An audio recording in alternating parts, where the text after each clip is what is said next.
Good afternoon. Like and subscribe. If you don't want to subscribe, at least hit the like button. Now let's get straight to it.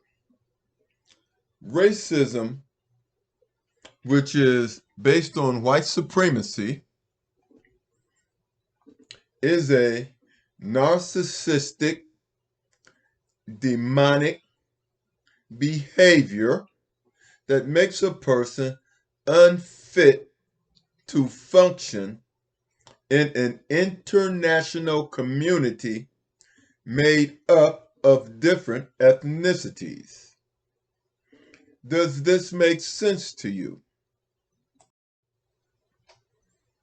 If you consider yourself intelligent, ask yourself the question,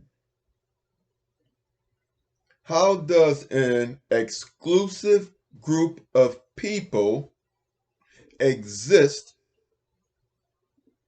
in an inclusive society of mixed race? I don't like using the word race because it suggests that we are competing against each other and not working together.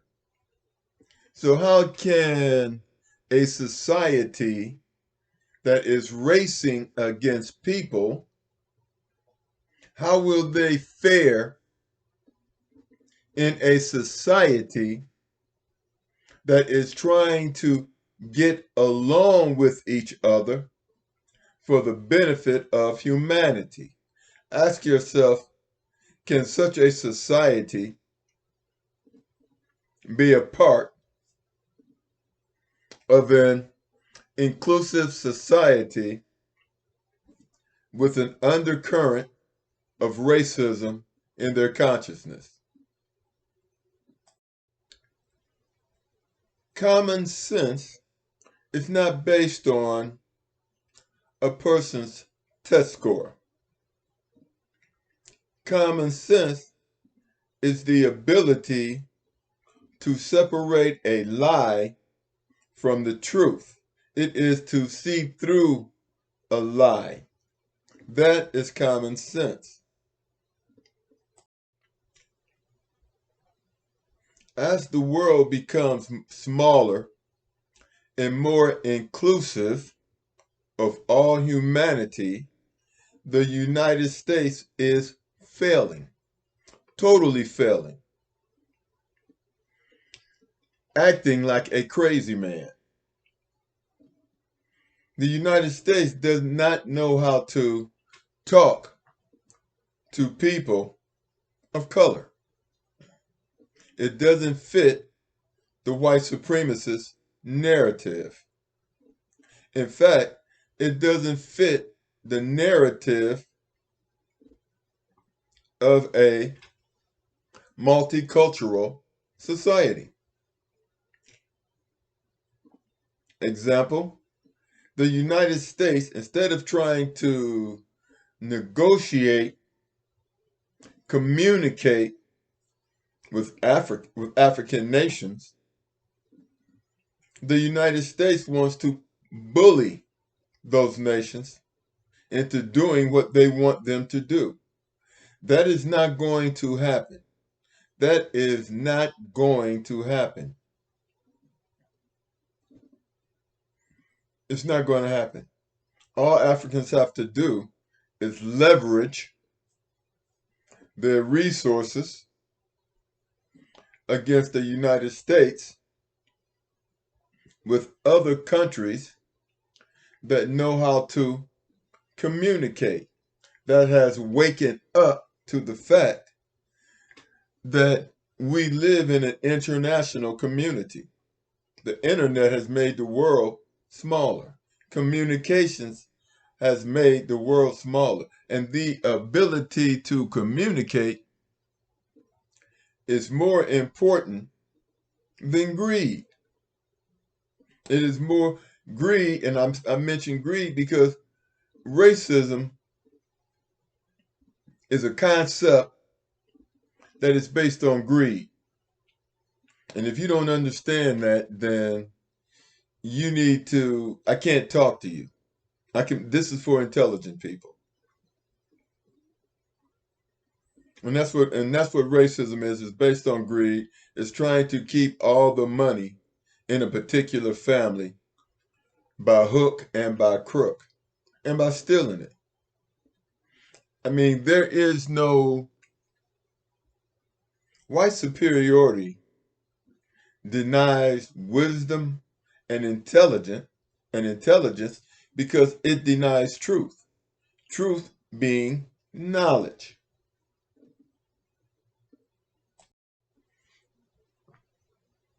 The United States feels that it can promote its mental sickness worldwide. It can even promote it here. Let me ask you a question. Is a transvestite man a woman? The question is, of course, rhetorical because a transvestite man does not have the soft characteristics of a woman.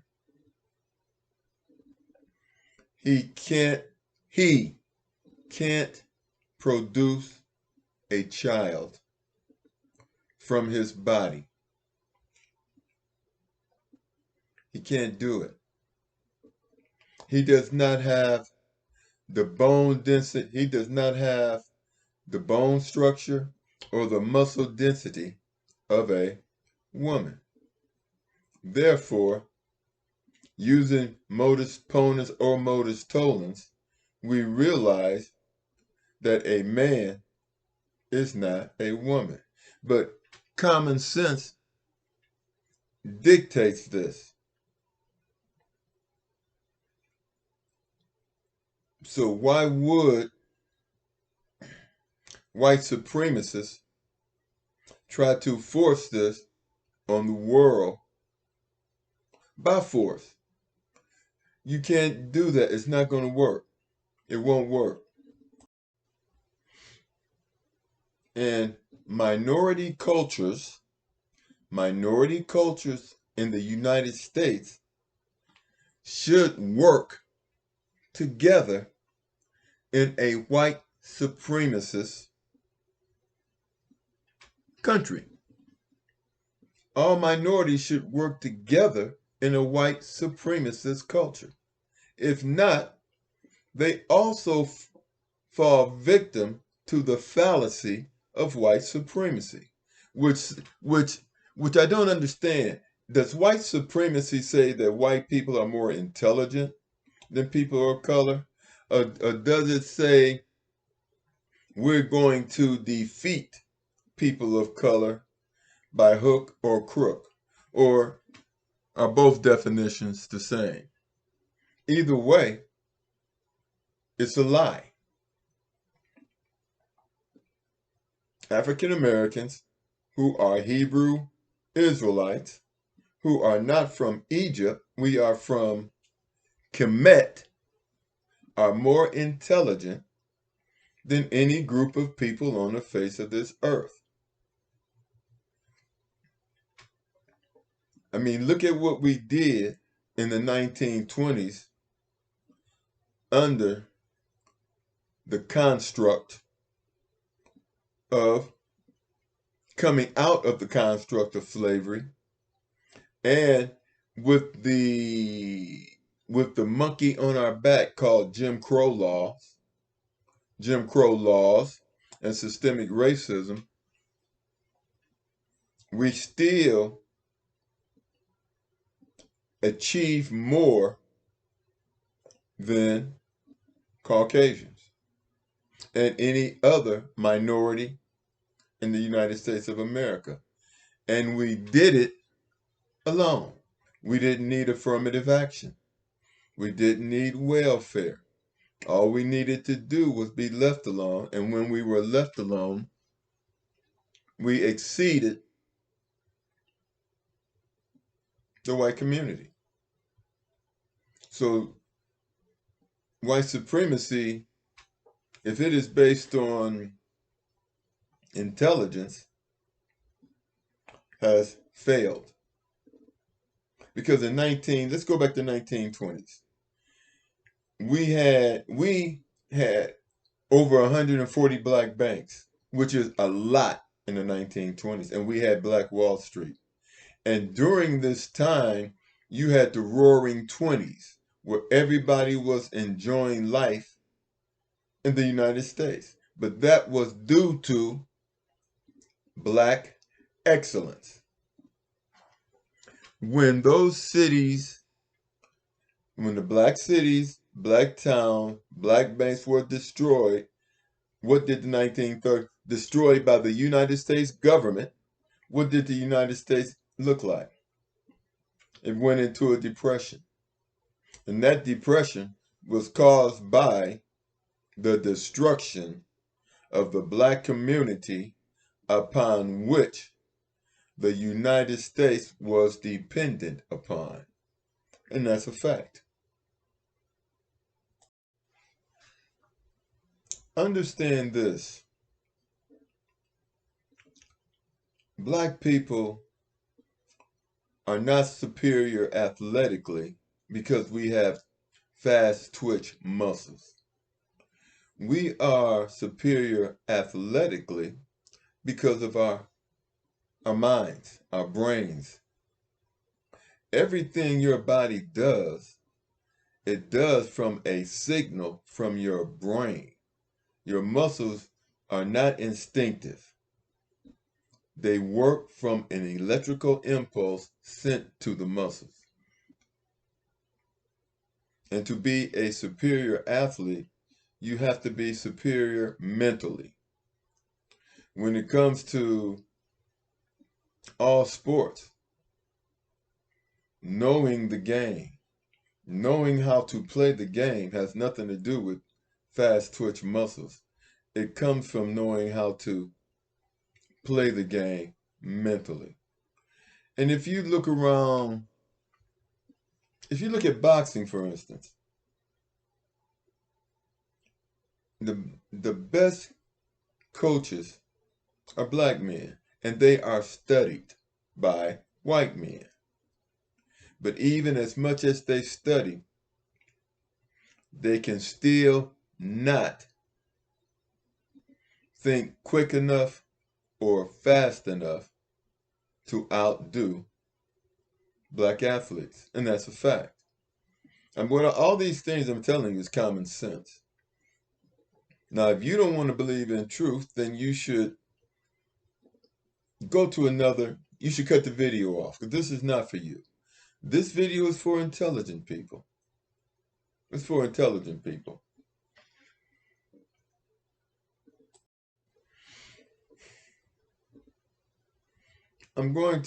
This will be a lead off into my next video, because I want to address this Asian racism toward black people.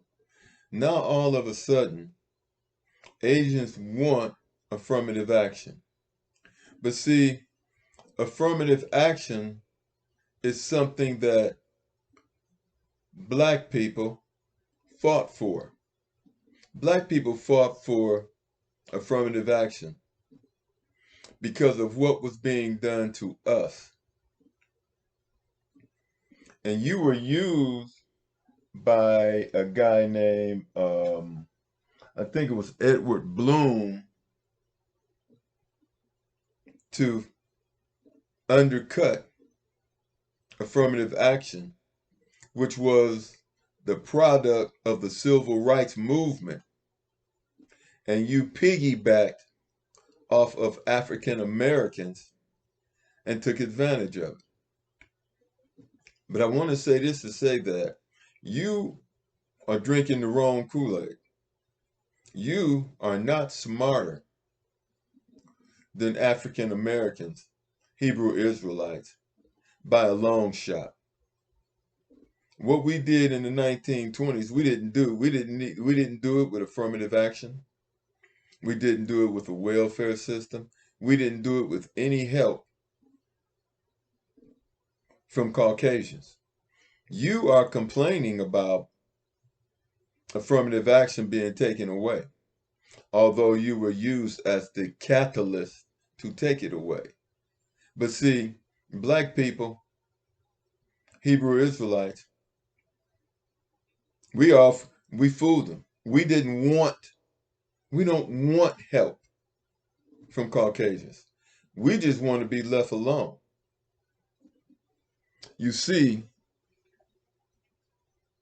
the cream does not rise to the top in a cup of coffee.